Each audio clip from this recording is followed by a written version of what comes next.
Olá pessoal, tudo bem? Sou o professor Rodrigo Fraga, professor de Física, e hoje vou falar sobre pressão hidrostática, né? Ou também, como alguns conhecem, chamada Lei de Stevens, certo? Mas bem, antes de mais nada, peço que se inscreva no canal, curta o vídeo, compartilhe se puder, e bem, dúvidas ou sugestões podem colocar nos comentários, ok? Lembrando que eu vou colocar aqui um card que vai dar acesso a uma playlist de exercícios aí referente ao assunto, que vocês podem acessar, tentar resolver, certo? E acompanhar também a resolução, tá? Então, vamos lá. Pressão hidrostática, ok? Se refere a basicamente a pressão que um fluido vai fazer em uma determinada profundidade, tá? Temos um exemplo muito cotidiano que é a própria pressão hidrostática. Pressão atmosférica, desculpa. Que é nada mais que uma espécie de pressão hidrostática, ok? Mas bem, olha só. A lei de Stevens se aplica à pressão hidrostática aplicada por fluidos de mesma densidade, de densidade constante, melhor dizendo. Funciona da seguinte maneira, tá? Pensamos num recipiente, tá? Este recipiente vai estar coberto com água, pode ser pensar numa bacia, por exemplo, certo? E em um certo ponto, tá? A uma certa profundidade, que vamos chamar de H, é aplicado uma pressão, tá? Uma pressão, vamos chamar de pressão total, tá? Uma delas devido à presença da pressão atmosférica, né? A pressão vai distribuir uma força ali sobre o fluido, tá? E neste ponto aqui, eu tenho, além da pressão atmosférica, podemos pensar aqui, ó, temos este cilindro, assim, ó, pensando neste ponto esférico, temos um cilindro contendo um fluido. E bem, o peso deste cilindro de água sobre essa esfera, tá, vai gerar uma pressão. Essa pressão a gente chama de hidrostática, ok? Bem, a pressão hidrostática ela é igual a um produto da massa específica, ou a densidade μ, vezes a aceleração g da gravidade, vezes a profundidade h. Ok? Bem, como é que é trabalhado essas grandezas? Certo? Da seguinte forma. μ é a nossa densidade, ok? Densidade trabalha-se no sistema internacional quilogramas por metros cúbicos, certo? Mas uma outra unidade que tem é o gramas por centímetros cúbicos, certo? Onde podemos utilizar a água aqui como um ótimo exemplo, tá? Que é o seguinte. A densidade da água ela é de 1000 quilogramas por metros cúbicos, que é igual a 1 grama por centímetro cúbico. Tá? Por que eu estou escrevendo isso? Pelo seguinte, eu posso ter a densidade sendo apresentada na questão ou em quilogramas por metros cúbicos ou em gramas por centímetros cúbicos. Mas bem, como é que eu posso, né, trabalhar um com o outro? Vejo que tem uma proporção de 1 a 1000. Então eu sei que cada 1 grama por centímetro cúbico, certo, vai ser equivalente a 1000 quilogramas por metros cúbicos, certo? Podemos fazer essa relação, né? Então, se tu tem grama por centímetro cúbico, basta multiplicar por 1000, tu tem lá no sistema internacional, certo? E lembrando a densidade. Em alguns livros pode aparecer a letra D, pode aparecer a letra Rho, uma letra grega. O G é a aceleração gravitacional, os 10 metros por segundo quadrado. E H é a nossa profundidade, ok? Sempre, geralmente, dado em metros, certo? Bem, dessa lei, tá? Com isso, nós temos que para um recipiente aberto, ou seja, em contato com o ar atmosférico, ou um recipiente onde contenha um gás ali dentro com a pressão atmosférica, a pressão total sobre esse gás vai ser o quê? A pressão atmosférica mais a pressão hidrostática, certo? Ou também pode aparecer dessa maneira, pressão atmosférica mais μgh. O que é esse μgh? É a pressão hidrostática ali, a fórmula dela substituída, certo? Mas pode ser trabalhado dessas duas maneiras. Claro, para um caso onde eu tenho um recipiente aberto com a atmosfera ou que contenha um gás que estava submetido àquela pressão, certo? Bem, com isso, temos duas ideias para trabalhar aqui importantes. A primeira delas é a relação que a pressão hidrostática tem com a profundidade, né? Independente do fluido que eu tenho, a pressão é proporcional à profundidade. Okay? Quanto mais profundo certo ponto estiver, maior vai ser a pressão hidrostática. Mas como é que funciona essa profundidade? Da seguinte maneira. Se, por um acaso, eu tenha o seguinte sistema, um recipiente, pensar como se fosse a caixa d'água de alguma casa, uma residência. E essa caixa d'água tem um sistema de encanamento que leva até uma certa região onde vai ser feita a saída dessa água, né? Ok? Bem, como é que eu determino a pressão com que essa água irá sair?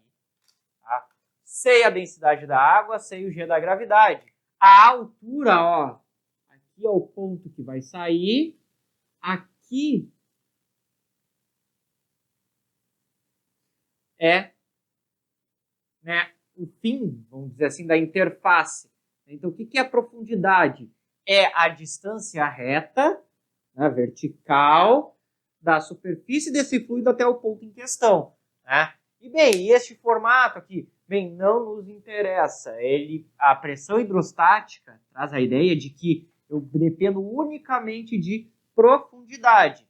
De forma que, se eu tivesse qualquer outro formato aqui para o sistema de encanamento, a pressão continuaria sendo a mesma.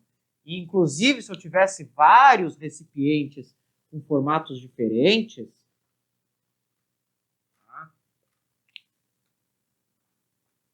vou fazer aqui embaixo, por exemplo, um recipiente comum, retangular, ao lado um recipiente com formato mais parecido com a seção de um cone e um formato já mais estranho. Todos preenchidos com fluido até a mesma altura. Todos completamente preenchidos com fluido, né? Enchi todos esses 3 vasos de água. E bem, como a altura dos 3 é a mesma, as 3 pressões que eu tenho aqui, né? Se eu tiver pressões hidrostáticas nos 3 pontos fundos, P1, P2 e P3, elas serão iguais, dependendo unicamente da profundidade, certo? Isso é uma coisa muito importante.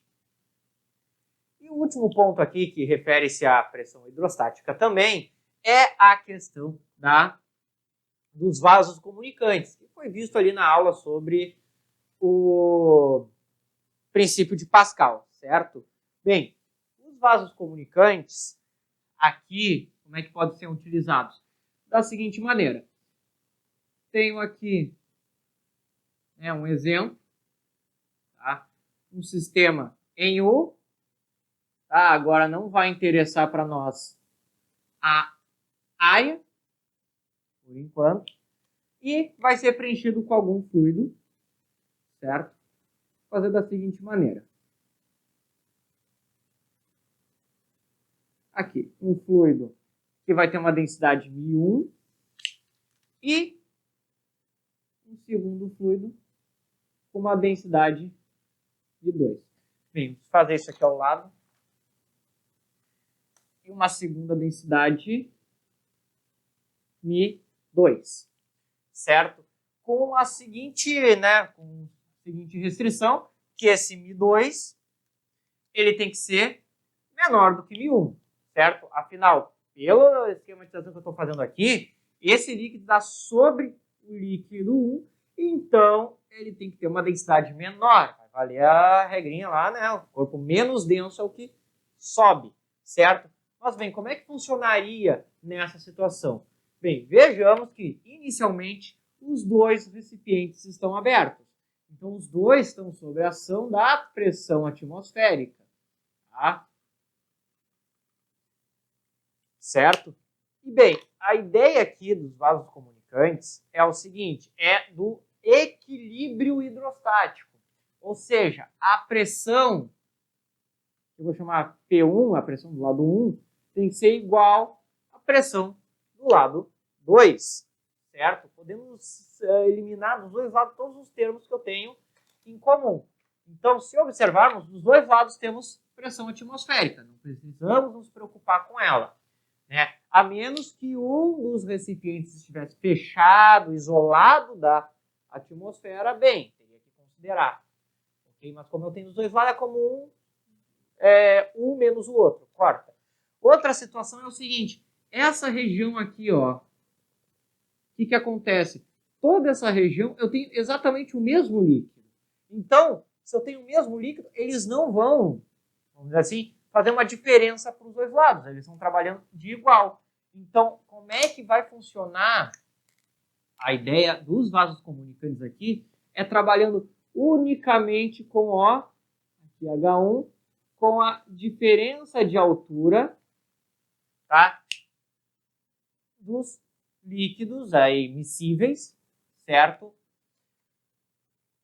Em relação a essa linha aqui onde começa a deixar de ter simetria, né? Aqui tá tudo igual, aqui já não tá mais igual, então a partir daqui acabou a simetria, certo? De forma que, como eu só tenho as duas colunas de líquido, né? Eu posso dizer o seguinte, que Mi1 GH1 igual a Mi2 GH2. Tá? O que é isso? É uma expressão que indica aí a relação entre as alturas de líquidos. Podendo cortar G dos dois lados, veja, consigo ter uma última relação que é Mi1 H1 igual a Mi2 H2. Ou seja, eu tenho uma proporção aqui, ó, um produto entre a densidade e a coluna de água. Significa que quanto menor a densidade, maior vai ter que ser a coluna de água.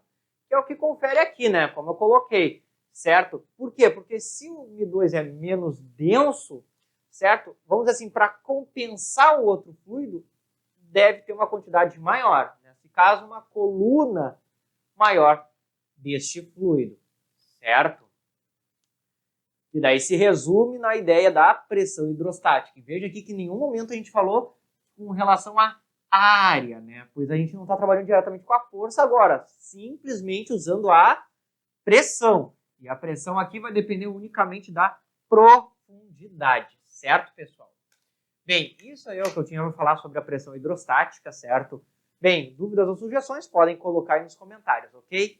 E bem, lembrando, tem a playlist de exercícios aí, vocês podem acessar e podem comentar lá também qualquer coisa, ok? E bem, desejo a vocês bons estudos e até a próxima!